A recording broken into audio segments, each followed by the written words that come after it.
തിരുവനന്തപുരത്തുകാരനായ Balu BA എന്ന ഉദ്യോഗാർത്ഥിക്ക് ഒരു ജോലി കിട്ടി. സർക്കാർ ജോലിയാണ്. കേരള ദേവസ്വം റിക്രൂട്ട്മെന്റ് ബോർഡാണ് നിയമനം നൽകിയത്. ചട്ടപ്രകാരം അപേക്ഷ ക്ഷണിച്ച് പരീക്ഷ നടത്തിയതിനു ശേഷം നടപടിക്രമങ്ങൾ പൂർത്തീകരിച്ചുള്ള നിയമനം. കൂടൽമാണിക്യം ദേവസ്വത്തിലെ കഴകം തസ്തികയിലാണ് ജോലി.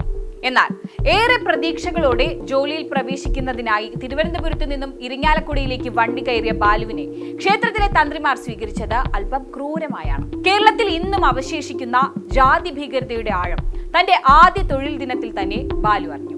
ഈഴവ സമുദായ അംഗമായതിനാൽ ബാലുവിനെ കഴകപ്രവൃത്തി ചെയ്യാൻ അനുവദിക്കില്ല എന്നായിരുന്നു തന്ത്രിമാരുടെ തീരുമാനം. തന്ത്രിമാർ ഇടഞ്ഞു, വാര്യർ സമാജവും ഇടഞ്ഞു. ബാലു കഴകപ്രവൃത്തി ചെയ്താൽ ചടങ്ങുകൾ ബഹിഷ്കരിക്കുമെന്നവരെ തന്ത്രിമാർ നിലപാടെടുത്തു. ഒടുവിൽ നിത്യപൂജകൾ മുടങ്ങുമെന്ന സ്ഥിതിയിലേക്ക് വരെ കാര്യങ്ങൾ എത്തിയതോടെ ജാതി മേധാവികളുടെ ഭീഷണിക്ക് വഴങ്ങി ബാലുവിനെ ഓഫീസ് ജോലിയിലേക്കും പിഷാരടി സമുദായ അംഗമായ ഒരു ജീവനക്കാരനെ കഴകക്കാരനായും താൽക്കാലികമായി ചുമതല മാറ്റി നൽകി പരിഹാരം കണ്ടെത്തിയിരിക്കുകയാണ് ദേവസ്വം ബോർഡ്. മർദ്ദിത ജാതികളിൽ നിന്നുള്ള മനുഷ്യർക്ക് ക്ഷേത്രങ്ങളിലും ക്ഷേത്ര വഴികളിലും ഉണ്ടായിരുന്ന വിലക്കുകൾക്കെതിരെ നൂറ്റാണ്ടുകൾക്ക് മുന്നേ തന്നെ ധീരമായ സമരങ്ങൾ നടത്തിയ നാടാണ് നമ്മുടെ കേരളം. അതേ കേരളത്തിലാണ് ഇന്നും ക്ഷേത്രങ്ങളെ ജാതി കോമരങ്ങൾ ഭരിക്കുന്നത്. ശ്രീനാരായണ ഗുരുവും അയ്യങ്കാളിയും ചട്ടമ്പി സ്വാമികളും അടക്കമുള്ള നവോത്ഥാന നായകന്മാർ ഉഴുതുമറിച്ച കേരളത്തിന്റെ ജാതി വിമോചന ചരിത്രങ്ങൾക്ക് മേൽ ചവിട്ടി നിന്നുകൊണ്ട് തന്നെയാണ്, അവയെ പൂർണ്ണമായും തിരസ്കരിച്ചുകൊണ്ട് തന്നെയാണ് ഈ ജാതി വിവേചനം കേരളത്തിൽ ഇപ്പോഴും നിലനിൽക്കുന്നത് എന്ന് പറയാതെ വയ്യ.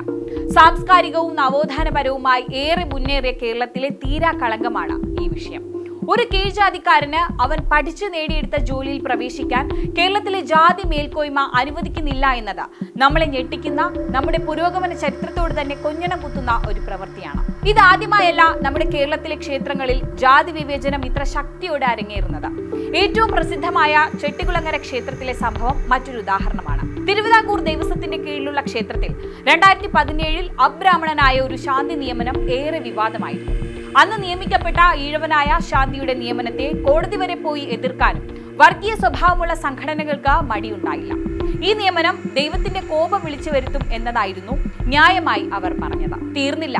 കേരളത്തിലെ തന്നെ ഏറ്റവും പ്രശസ്തമായ ഗുരുവായൂർ ക്ഷേത്രത്തിൽ പോലും കീഴ്ജാതിക്കാർക്ക് വിവേചനമുണ്ടായ വാർത്തകൾ ഉണ്ടായത് വെറും 11 വർഷം മുൻപ് മാത്രമാണ്. ഇലത്താളം കലാകാരനായ ദളിതനെ ക്ഷേത്രത്തിനുള്ളിൽ വിലക്കിയത് വലിയ ചർച്ചയായിരുന്നു. തുടർന്നുള്ള വിഷയങ്ങളിലും പ്രശസ്തരായ പല കലാകാരന്മാരും ജാതിയുടെ പേരിൽ ക്ഷേത്രം തങ്ങളെ തഴഞ്ഞതായി തുറന്നു പറഞ്ഞിരുന്നു. ഇന്നും ഒരു കീഴ്ജാതിക്കാരന് ഈ ക്ഷേത്രത്തിനുള്ളിൽ ചെണ്ട കൊട്ടാൻ അവകാശമില്ല എന്നതും ഒരു യാഥാർത്ഥ്യമായി നിലനിൽക്കുകയാണ്. ക്ഷേത്രത്തിൽ പാചകക്കാരനായി ബ്രാഹ്മണർ മാത്രം മതിയെന്ന വിവാദ അറിയിപ്പ് പ്രസിദ്ധീകരണം ഉണ്ടായതും വെറും 1.5 വർഷം മുൻപ് മാത്രമാണ്. ഇവിടെയൊന്നും തീരുന്നില്ല.